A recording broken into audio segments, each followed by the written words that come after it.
The secrets behind the world's finest spirits and liquor all boil down to one simple recipe. Mix grain and water, then ferment and distill. Add a few hundred years of tradition, and you begin to understand why these bottles are worth their weight in gold.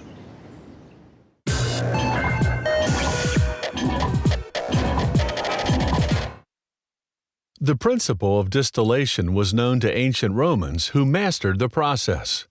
However, we still don't know the precise ingredients they used. In the Middle Ages, stills produced the first alcohols from wine.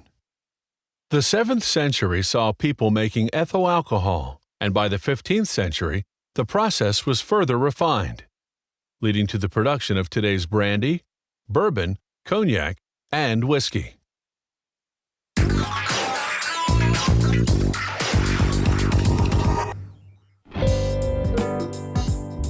Dried corn kernels are the main grain used in making spirits. Every day, 7 truckloads empty out 230 tons of it. This corn will produce the basic ingredient for spirits such as whiskey, gin, creme de menthe, and amaretto. The kernels are stored in these 80-foot-high silos, which can hold up to 275 tons. This is the distillery control room. They're going to make a recipe that's 95% corn and produces a neutral alcohol, to which they will add other grains for color and flavor. We see here the first step on this screen, the milling of the grain. Some 9 tons of corn flour and 5,000 gallons of water are introduced into this autoclave and cooked with live steam for 90 minutes. Enzymes transform starch into sugar. Then they add the yeasts, which convert sugar into alcohol. Fermentation lasts 60 hours at 100 degrees. The bubbling we see is created by the action of the yeasts. This cone removes the carbon dioxide, a natural byproduct of fermentation. Nearly 80 tons of carbon dioxide are drawn off daily. Everything is monitored by computer. Some 24 hours have now passed since the start of fermentation. When this stage is ended, corn oil will come to the surface and is clearly visible by its reddish color.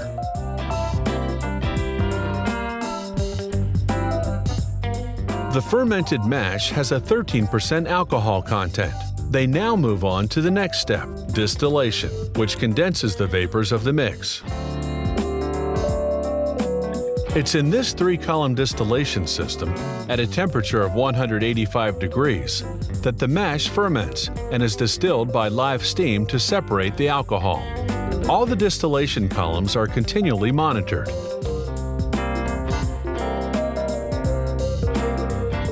During distillation, they dry the grains used in the recipe in this rotating drum. The resulting product is called draff, and it will be used to make animal feed. Distillation is now ended. To aromatize certain gins, they add dried lemon skins, some cinnamon, or coriander. Rum and whiskey will be aged in these 350,000 oak barrels. While aging, these spirits will lose about 3% of their alcohol content annually through evaporation. Also, the color gradually darkens. They're now ready to draw out the liquid from the barrels and put it into bottles. But first, they have to verify the quality of the spirits. They compare the standard product with the new production. This test is highly important in order to assure the quality of the final product.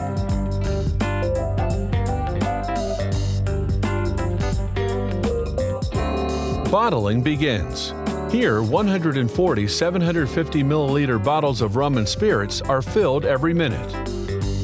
Clean bottles circulate continually on the conveyor, leading them to the filling machine.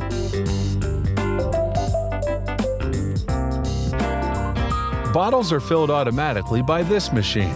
It allows an exact quantity to flow into each bottle.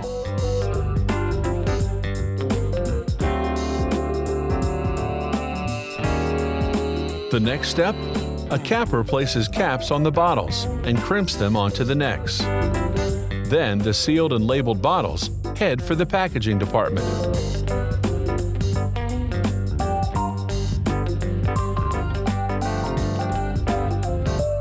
This other machine fills 120 bottles with 1.14 liters of Canadian whiskey every minute.